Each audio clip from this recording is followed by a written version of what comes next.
మనం ఇంట్లో ఎన్ని స్పెషల్స్ చేసినా పిల్లలు కావాల్సిందే, మళ్ళీ ఫైనల్ మనం బుక్ చేయాల్సిందే.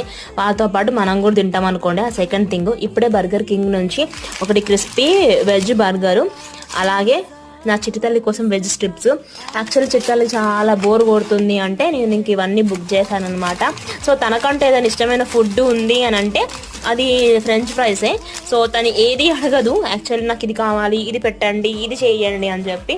తనకి ఇష్టమైన food all time favourite French fries. So French ఫ్రైస్తో పాటు బర్గర్ కింగ్ నుంచి ఇవన్నీ నేను ఆర్డర్ పెట్టాను. మనం ఏది చేసినా పిల్లల సంతోషం కోసమే. సో ఇందులో తను తినేది 10% 20% ఉంటుంది, మిగతాదంతా నేనే కుమ్మేస్తాను అనమాట. ఇంట్లో ఎన్ని పిండి వంటలు ఉన్నా మళ్ళీ బయట నుంచి ఏదైనా ఒకటి ఆర్డర్ పెట్టాల్సిందే. యాక్చువల్లీ నా న్యూ ఇయర్ రిజల్యూషన్ బయట ఫుడ్ తినొద్దు, వెయిట్ తగ్గాలని. కానీ ఇలా ఫుడ్ ఉంటే తినకుండా ఉంటామా, వెయిట్ గెయిన్ అవ్వకుండా ఉంటామా? సో బర్గర్ కింగ్లో మీకు ఇష్టమైన రెసిపీ ఏంటిదో కామెంట్ చేయండి. వీడియో నచ్చితే లైక్ అండ్ సబ్స్క్రైబ్.